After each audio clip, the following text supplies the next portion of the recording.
Good day, class. My name is Professor Pigmentor, lecturer in Colour Studies and Applications at the Grand College of Mount Orion. I hope you've got your brushes bristled and your paint pots prepared, as today I will teach you how to paint a miniature using the ArcWorlde Starter Paint Set.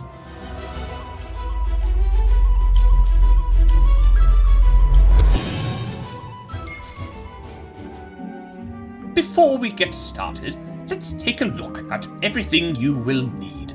As well as your miniature, you will also need your paints, a cup of clean water, some paper towels, a smooth, clean surface to use as a palette, and your brush. Before painting your miniature, it will need to be primed white. This layer allows the paint to stick to the surface, as well as providing an excellent base coat for our colours to be placed upon. This can be done with the white paint supplied in the set or a spray primer. Now, let's prepare our first colour, Trollhide. After applying a little to our palette, add a little bit of water to thin down the paint. This will allow the paint to flow across the model, revealing the white underneath as highlights and seeping into the grooves as shadows.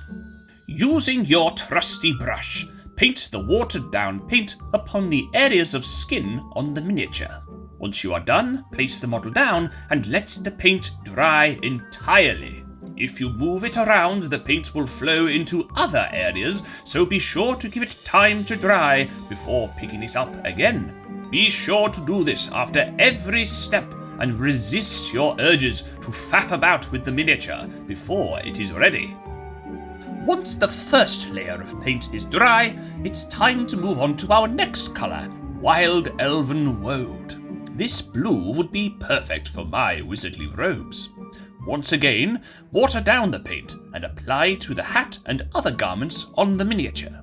Don't worry if you accidentally splatter some blue over other parts of the model. You can paint over it with white to fix any roving flecks. Next, apply watered-down Mildark wood to the staff and watered-down ancient bone to the parchment. Leave some areas of white on the sides of the scroll to act as highlights. Use watered-down Dragon's Eye Yellow to paint a pair of very fetching stockings, and watered-down Imperial Crimson to colour a very handsome satchel. Using Mildark wood again, paint the shoes a lovely brown, perfect for exploring the forests of ArcWorlde in. For our next colour, we will need to mix some paints together. Using Dragon's Eye Yellow and Wild Elven Woad, make a green. Then water it down even more than usual and paint over the wood of the staff to give it a mossy, aged look. Next, mix Imperial Crimson with Wild Elven Woad to make a purple. Water it down lots and paint around the eyes of the model. This step frames the eyes and will make them stand out, and suitably shows the many long nights I stay up poring over my books. To add a bit of blush to the skin, mix some Trollhide and Imperial Crimson together. Water it down and paint it upon the knuckles, ears and nose. These are areas that tend to be a bit pinker for those with lighter skin, but be careful not to apply too much. Next, mix a dark brown by combining Mildark wood and Bandit black and paint the base of the model. This will provide a good base coat for the basing material we will be applying once the miniature is finished. Using the dark brown we mixed before, add some to the Imperial Crimson to make a nice dark red. This can then be applied to the folds of the satchel to add some shadows. When that is all dry, it's time to paint some metal. Use your Dark Lord Iron to paint the rings at the top and bottom of the staff. Then, using Tinkerer's Bronze, paint the edge and clasp of the satchel to add a filigreed flare. Don't forget to also paint the ring holding together the beard, as well as the spectacles. These parts are particularly tricky, so be sure to be careful. Now it's time for a little magic.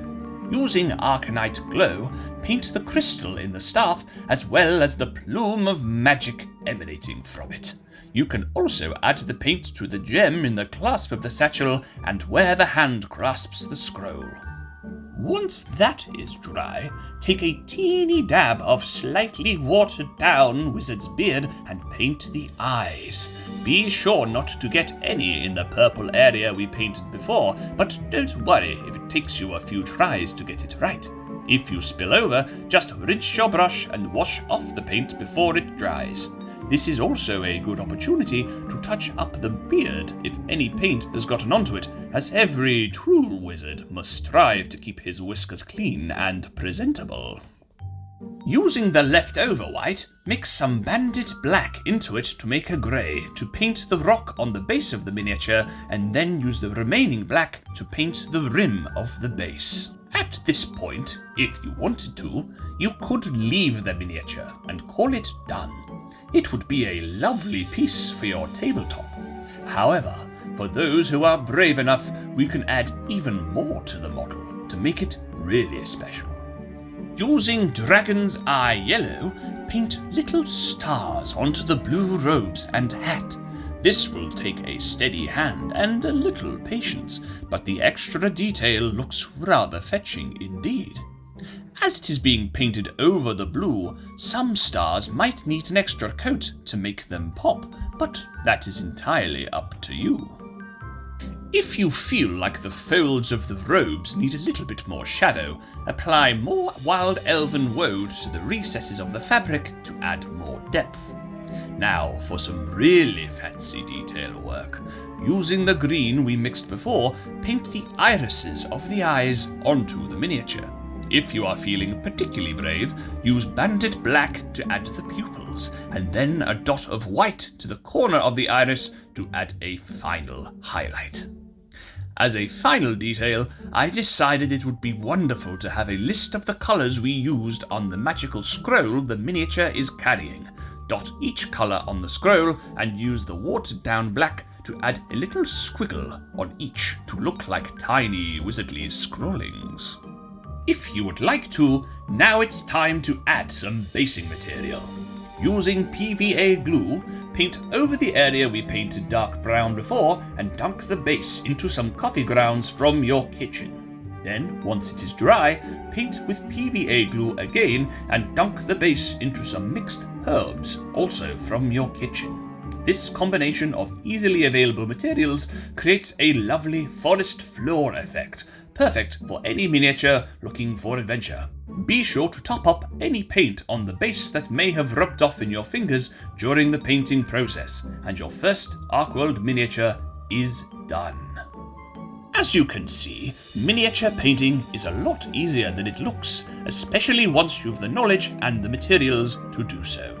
I do hope you enjoyed your first foray into the world of miniature painting, and I very much look forward to seeing what else you can create.